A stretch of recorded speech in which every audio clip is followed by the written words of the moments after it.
사람들은 흔히 진실이 중요하다고 말한다. 인간관계에서도 솔직함이 가장 큰 미덕이라고 믿는다. 하지만 현실에서 진실은 관계를 살리는 힘이 아니라 관계를 무너뜨리는 도화선이 되는 경우가 더 많다. 이 모순을 이해하지 못하면 사람은 평생 같은 실수를 반복한다. 니체는 인간을 합리적인 존재로 보지 않았다. 그는 인간을 사실을 추구하는 존재가 아니라 자기 감정을 방어하기 위해 의미를 만들어내는 존재라고 봤다. 이 말은 인간관계의 본질을 정확히 꿰뚫는다. 사람은 진실을 듣고 싶어 하는 것처럼 보이지만 실제로는 자기 해석이 무너지지 않는 범위의 이야기만 원한다. 당신의 말이 아무리 사실이어도 상대의 자존심을 건드리는 순간 그 말은 곧 공격으로 인식된다. 그래서 관계에서 자주 이런 일이 벌어진다. 한쪽은 난 사실을 말했을 뿐이라고 느끼고 다른 한쪽은 무시당했다고 느낀다. 이 간극은 대화로 좁혀지지 않는다. 쇼펜하우어는 인간은 이해를 통해 움직이지 않고 자기 입장을 지키기 위해 움직인다고 말했다. 즉, 사람은 자기를 불편하게 만드는 진실을 받아들이기보다 그 진실을 말한 사람을 문제 삼는다. 그래서 솔직한 사람은 신뢰받기보다 불편한 사람으로 분류된다. 여기서 많은 사람이 착각한다. 시간이 지나면 알게 될 거야. 그러나 인간관계에서 시간은 진실을 증명해주지 않는다. 오히려 감정을 굳힌다. 사람은 자기 해석을 부정한 상대를 기억 속에서 점점 멀리 밀어낸다.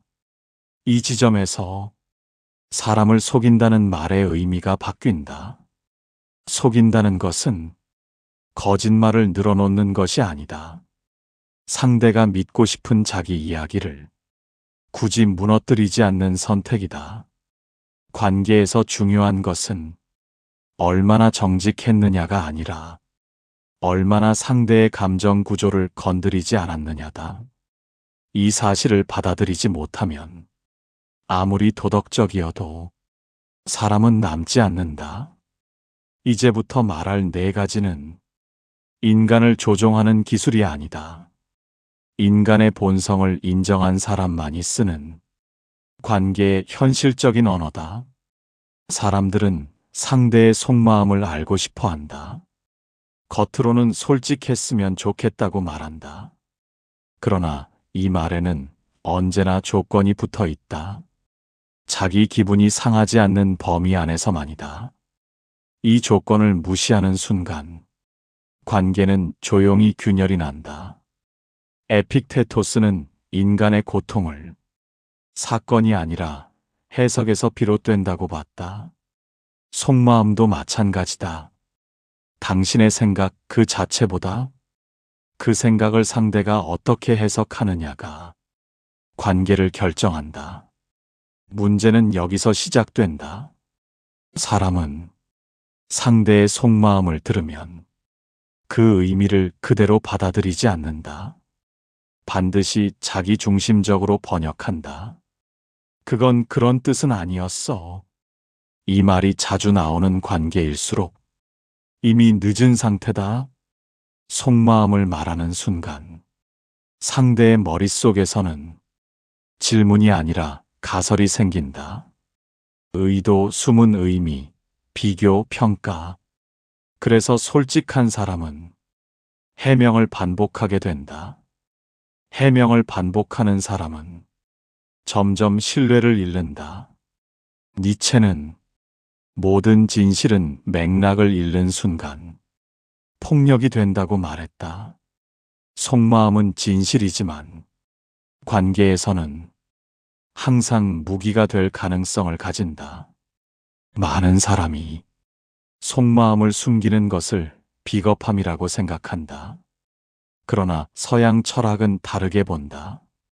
쇼펜하우어는 인간은 타인의 내면을 이해할 능력이 없다고 봤다. 그럼에도 이해한 척할 뿐이라고. 이 말의 의미는 단순하다. 상대는 당신의 속마음을 감당할 준비가 되어 있지 않다. 그래서 현명한 사람은 속마음을 드러내지 않는다기보다 선별한다. 말해도 되는 감정과 말하지 않는 편이 나은 감정을 구분한다. 이 구분이 없는 사람은 진실로 관계를 시험한다. 그리고 대부분의 관계는 그 시험을 통과하지 못한다. 사람은 자기를 불안하게 만드는 진실보다 자기를 안정시키는 침묵을 선택한다. 그래서 속마음을 전부 보여주지 않는 사람은 차갑게 보일 수 있지만 결국 가장 오래 남는다. 여기서 말하는 속인다는 것은 거짓 감정을 연기하는 것이 아니다. 상대가 감당할 수 없는 내면을 굳이 노출하지 않는 선택이다. 이 선택을 할 수 있는 사람은 관계에서 쉽게 적을 만들지 않는다. 적이 생기지 않으면 굳이 등을 돌릴 이유도 사라진다. 이것이 첫 번째로 속여야 할 것이 속마음인 이유다. 사람은 당신이 유능하길 바란다. 그러나 동시에 당신이 자기보다 위에 서는 순간을 견디지 못한다. 이 모순을 이해하지 못하면 아무리 실력이 있어도 관계는 오래가지 않는다. 쇼펜하우어는 인간의 질투를 이렇게 설명했다. 타인의 불행은 위로가 되지만 타인의 성공은 고통이 된다고. 이 말은 과장이 아니다. 능력이 드러나는 순간 관계는 교류에서 비교로 변한다. 비교가 시작되면 상대는 더 이상 당신을 사람으로 보지 않는다. 기준점으로 본다. 쟤는 왜 저렇게까지 하지? 굳이 저걸 거기서 말할 필요가 있었을까? 이 질문이 생기는 순간 존중은 사라지고 거리두기가 시작된다. 문제는 능력을 드러낸 사람은 이 변화를 거의 느끼지 못한다는 점이다. 겉으로는 여전히 웃고 대화는 이어진다. 그러나 속에서는 이미 서열이 정리된다. 니체는 인간은 평등을 말하면서도 항상 서열을 만든다고 봤다. 능력을 전부 드러내는 사람은 존경을 얻기 전에 위협이 된다. 그래서 관계를 오래 유지하는 사람들은 이상할 정도로 자기 능력의 끝을 숨긴다. 운이 좋았어요. 아직 많이 부족해요. 이 말은 겸손처럼 보이지만 사실은 관계를 보호하는 장치다. 여기서 중요한 점이 있다. 능력을 숨긴다는 것은 무능을 가장하는 것이 아니다. 모든 패를 보여주지 않는 것이다. 카드게임에서 패를 전부 공개하는 사람은 정직한 사람이 아니라 가장 먼저 탈락하는 사람이다. 관계도 똑같다. 능력을 전부 보여주면 상대는 당신을 예측 가능한 존재로 인식한다. 예측이 끝나는 순간 흥미도 경계도 존중도 사라진다. 그리고 그 자리에 시기심이 남는다. 서양의 권력 철학은 명확하다. 사람은 자기보다 강하다고 확신한 대상에게 언젠가는 등을 돌린다. 반대로 어디까지 할 수 있는지 완전히 알 수 없는 사람에게는 쉽게 적대하지 않는다. 그래서 능력을 관리하는 사람은 싸우지 않아도 이긴다. 적이 생기지 않는 구조를 미리 만들어 두기 때문이다. 두 번째로 속여야 할 것은 능력이 아니라 능력의 한계다. 이 선을 지킬 수 있는 사람만이 관계에서 오래 살아남는다. 사람들은 흔히 말한다. 힘들 땐 털어놔야 한다. 상처를 나누면 가까워진다. 그러나 관계의 실제 작동 방식은 이 말과 정반대다. 니체는 연민을 순수한 선의가 아니라 권력 관계의 시작점으로 보았다. 연민이 생기는 순간 관계는 이미 수평이 아니다. 상처를 드러내면 처음에는 위로가 따라온다. 그러나 그 위로는 오래가지 않는다. 왜냐하면 인간은 타인의 고통에 공감하는 능력보다 기억하는 능력이 더 강하기 때문이다. 상처는 감정으로 끝나지 않는다. 정보로 저장된다.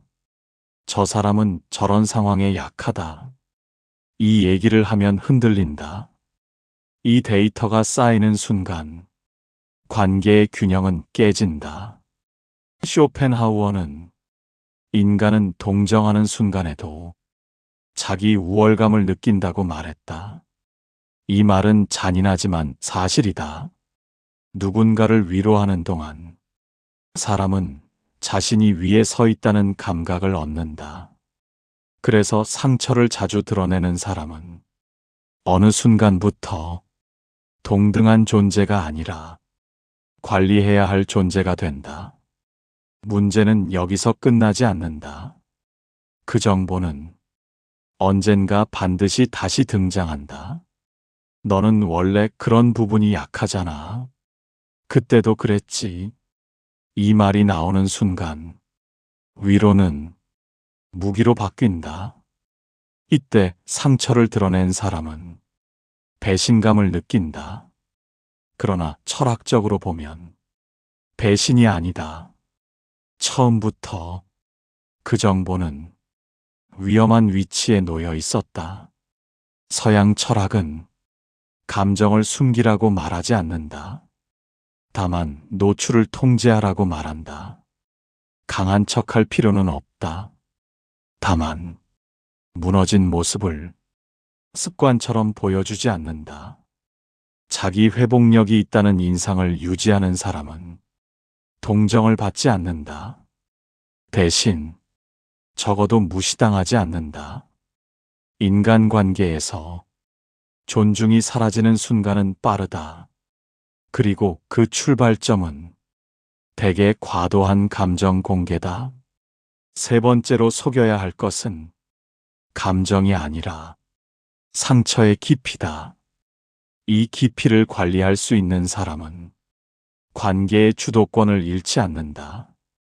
사람들은 기대를 신뢰의 표현이라고 착각한다. 너라면 이 정도는 해줄 줄 알았다. 이 말 속에는 존중이 아니라 요구가 들어있다. 에픽테토스는 기대란 자기 통제 밖에 있는 것에 감정의 주도권을 넘기는 행위라고 봤다.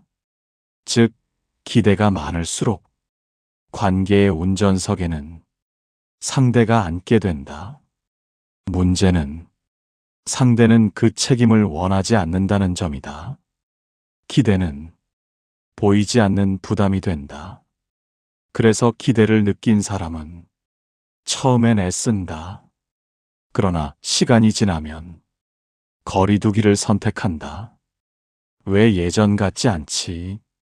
이 질문이 떠오르는 순간 관계는 이미 하강 곡선에 있다. 쇼펜하우어는 인간은 자유를 원하지만 타인의 기대 속에서는 자유를 느끼지 못한다고 말했다. 기대는 사랑의 언어처럼 포장되지만 실제 기능은 속박에 가깝다. 그래서 관계가 오래가는 사람들은 이상할 정도로 상대에게 기대를 드러내지 않는다. 그들은 실망을 숨기는 게 아니라 처음부터 크게 기대하지 않는다. 이 태도는 차가워 보일 수 있다. 그러나 역설적으로 사람을 편하게 만든다. 사람은 자기를 시험하지 않는 존재 곁에 더 오래 머문다. 기대를 낮춘 사람은 배신을 덜 겪는다. 배신이 적은 사람은 분노도 적다. 분노가 적은 관계에는 적이 남지 않는다. 여기서 말하는 속인다는 것은 관심이 없다는 신호가 아니다. 상대에게 빚을 지우지 않는 선택이다. 이 선택을 할 수 있는 사람은 관계에서 항상 한 발 여유가 있다. 이제 네 가지가 모두 연결된다. 속마음을 절제하고, 능력의 끝을 숨기고, 상처의 깊이를 관리하고, 기대치를 낮추는 사람. 이 사람은 대단한 말을 하지 않아도 적을 만들지 않는다. 적이 없다는 것은 모두가 친구라는 뜻이 아니다. 등 돌릴 이유가 없다는 뜻이다. 이것이 사람을 만날 때 이 네 가지를 관리해야 하는 진짜 이유다. 사람은 감정으로 적이 되지 않는다. 구조 속에서 적이 된다. 관계를 무너뜨리는 것은 분노나 실망이 아니라 그 감정이 쌓일 환경이다. 앞에서 말한 네 가지는 각각 떨어진 기술이 아니다. 하나의 구조로 엮일 때 사람을 내 편으로 묶어둔다. 속마음을 절제하면 상대는 해석의 부담을 느끼지 않는다. 능력의 끝을 숨기면 상대는 비교와 위협을 느끼지 않는다. 상처의 깊이를 관리하면 상대는 우월감이나 통제 욕망을 키우지 않는다. 기대치를 낮추면 상대는 죄책감이나 책임에서 벗어난다. 이 네 가지가 동시에 작동하면 상대의 내면에서는 아주 중요한 감정 하나가 유지된다. 안전함이다. 서양 심리 철학에서 사람이 관계를 유지하는 가장 강력한 이유는 사랑도 존경도 아니다. 불안이 없는 상태다. 니체는 인간을 끊임없이 긴장과 불안을 피하려는 존재로 봤다. 관계에서도 마찬가지다. 사람은 자기를 평가하지 않고 시험하지 않고 위협하지 않는 존재 곁에 남는다. 그래서 역설적인 현상이 벌어진다. 아무것도 요구하지 않는 사람이 가장 오래 곁에 남는다. 이 구조를 이해하지 못한 사람은 늘 이렇게 말한다. 왜 나는 잘해줘도 떠날까? 답은 간단하다. 잘해주는 과정에서 상대를 불안하게 만들었기 때문이다. 선함은 의도가 아니라 결과로 판단된다. 쇼펜하우어는 인간관계에서 가장 큰 실수는 자기 기준으로 상대를 대하는 것이라고 말했다. 네 가지를 관리하는 사람은 자기 기준을 앞세우지 않는다. 상대의 감정 구조를 건드리지 않는다. 그래서 싸울 일이 없다. 싸울 일이 없으니 적이 남지 않는다. 적이 없다는 것은 모두가 호의적이라는 뜻이 아니다. 적대할 이유가 없다는 뜻이다. 이 차이를 이해하는 순간 인간관계는 감정의 소용돌이가 아니라 조용한 지속 상태가 된다. 착한 사람은 관계에서 늘 같은 질문을 한다. 나는 잘해줬는데 왜 떠났을까? 이 질문에는 억울함보다 혼란이 먼저 깔려 있다. 대부분의 착한 사람은 인간관계를 도덕의 문제로 이해한다. 잘하면 남고 나쁘면 떠난다고 믿는다. 하지만 서양 철학은 이 믿음을 냉정하게 부정한다. 니체는 선함을 미덕이 아니라 전략 없는 태도로 보는 경우가 많았다. 선한 의도가 항상 좋은 결과를 만들지 않는다는 사실을 그는 너무 잘 알고 있었다. 착한 사람의 가장 큰 문제는 경계를 만들지 않는다는 점이다. 속마음을 다 보여주고 능력을 숨기지 않고 상처를 그대로 드러내고 기대를 솔직하게 말한다. 이 네 가지는 모두 진정성이라는 이름으로 포장된다. 그러나 관계의 구조에서 보면 이것은 상대에게 지속적인 압박을 주는 행동이다. 이 정도로 해줬는데 너도 이 정도는 해야 하지 않나? 착한 사람은 이 말을 직접 하지 않아도 행동으로 전달한다. 상대는 그것을 호의로 느끼지 않는다. 부담으로 느낀다. 쇼펜하우어는 인간은 감사보다 자유를 더 중시한다고 말했다. 즉, 상대가 고마워하는 기간은 짧고 부담을 느끼는 기간은 길다. 그래서 착한 사람 곁에는 이상한 현상이 생긴다. 처음엔 가까워지고 시간이 지날수록 멀어진다. 착한 사람은 배신당했다고 느낀다. 하지만 구조적으로 보면 배신은 없다. 상대는 도망친 것이다. 요구하지 않는 사람에게서 사람은 떠나지 않는다. 기대하지 않는 사람에게서 사람은 숨 쉴 수 있다. 착한 사람은 상대를 붙잡으려 하지만 결과적으로 출구를 막는다. 그래서 가장 먼저 버려진다. 여기서 중요한 사실 하나. 착하지 말라는 이야기가 아니다. 전략 없이 착해지지 말라는 이야기다. 관계는 도덕 시험장이 아니다. 지속 가능한 구조의 문제다. 관계가 오래가는 사람들을 보면 공통된 특징이 하나 있다.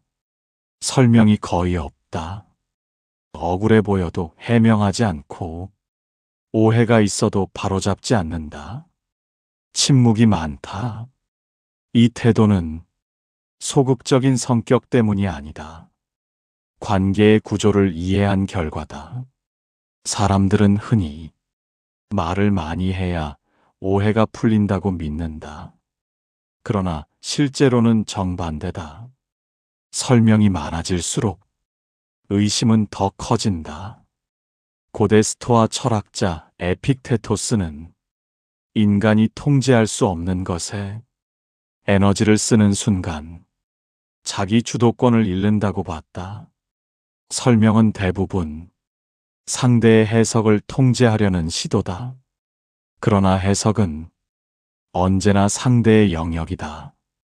그래서 설명은 납득을 만들기보다 방어로 읽힌다. 굳이 저렇게까지 말하는 이유가 있나? 이 질문이 생기는 순간 관계의 온도는 내려간다. 진짜 강한 사람은 자기 이미지를 관리하지 않는다. 관리하려 들지 않기 때문에 흔들리지 않는다. 침묵은 패배의 신호가 아니다. 여지를 남기는 기술이다. 사람은 모든 것이 설명된 존재보다 일부가 남아있는 존재를 함부로 판단하지 못한다. 그래서 말이 적은 사람은 항상 한 단계 위에 있는 것처럼 보인다. 이 침묵은 거리감이 아니라 균형이다. 사람을 오래 곁에 두는 사람들은 특별히 사교적인 경우가 많지 않다. 오히려 조용하고 요구가 적고 관계에 힘을 주지 않는다. 이 태도는 무관심이 아니다. 관계의 본질을 정확히 이해한 결과다. 니체는 인간이 가장 견디기 힘들어하는 감정이 결핍보다 구속이라고 보았다. 사람은 사랑받지 못해 떠나기보다 자유롭지 못하다고 느껴질 때 떠난다. 평생 내 편을 만드는 사람들은 이 점을 건드리지 않는다. 그들은 속마음을 함부로 털어놓지 않고 능력을 과시하지 않으며 상처를 습관적으로 드러내지 않고 기대를 앞세우지 않는다. 이 네 가지는 관계를 차갑게 만드는 요소가 아니라 숨쉴 공간을 만드는 요소다. 사람은 자기 마음이 쉴 수 있는 곳으로 돌아온다. 이런 사람들 곁에서는 비교할 필요가 없고, 증명할 필요가 없고, 잘해야 할 이유도 없다. 그래서 관계는 의무가 아니라 선택으로 남는다. 쇼펜하우어는 인간관계에서 가장 안정적인 상태를 서로에게 짐이 되지 않는 상태라고 말했다. 평생 내 편을 만드는 사람들은 짐이 되지 않는다. 그 대신 필요할 때만 존재감을 드러낸다.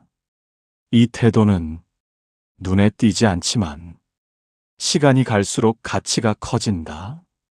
사람은 위기일수록 이런 존재를 찾는다. 사람들은 인간관계에서 사랑, 신뢰, 진심을 말한다. 그러나 끝까지 남는 것은 이 세 가지가 아니다.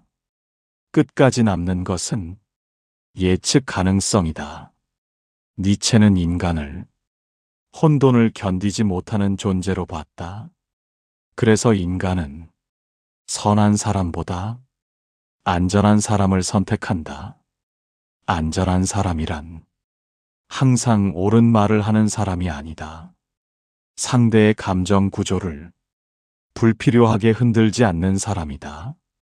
이 이야기에서 말한 네 가지는 결국 하나로 수렴한다. 속마음을 절제하는 이유는 상대에게 해석의 지옥을 열지 않기 위해서다. 능력의 끝을 숨기는 이유는 비교와 위협을 만들지 않기 위해서다. 상처의 깊이를 관리하는 이유는 연민이라는 이름의 수직 관계를 피하기 위해서다. 기대치를 낮추는 이유는 상대에게 보이지 않는 빚을 지우지 않기 위해서다. 이 네 가지를 지키는 사람은 눈에 띄지 않는다. 그러나 시간이 갈수록 사람들 곁에 남아있다. 반대로 모든 걸 드러내고 모든 걸 쏟아내고 모든 걸 기대한 사람은 항상 마지막에 혼자가 된다. 이것은 냉정한 말이지만 비관은 아니다. 인간관계는 더 잘하려고 애쓸수록 복잡해진다. 덜 흔들고 덜 요구하고 덜 드러내는 쪽이 오래 간다. 사람은 자기를 불안하게 하지 않는 존재를 적대하지 않는다. 그래서 이 네 가지를 관리하는 사람은 모두의 편이 되지는 못해도 적이 되지는 않는다. 인간관계의 최종 목표는 사랑받는 것이 아니다. 등 돌릴 이유를 만들지 않는 것이다. 이걸 이해한 순간 관계는 더 이상 상처의 전쟁터가 아니다. 조용히 이어지는 구조가 된다. 인간관계의 목표는 사랑받는 사람이 되는 게 아니다. 등 돌릴 이유를 만들지 않는 사람이 되는 것이다. 속마음을 절제하고 능력의 끝을 숨기고 상처의 깊이를 관리하고 기대치를 낮춘 사람은 눈에 띄지 않아도 끝까지 남는다. 사람은 자기를 불안하게 하지 않는 존재를 적대하지 않는다. 그래서 이 네 가지를 이해한 순간 인간관계는 상처의 전쟁터가 아니라 조용히 지속되는 구조가 된다. 이 내용이 지금의 관계를 이해하는데 조금이라도 도움이 됐다면 구독과 좋아요로 남겨두길 바란다. 그리고 가장 공감됐던 부분이나 지금 겪고 있는 관계에 고민이 있다면 댓글로 남겨도 좋다.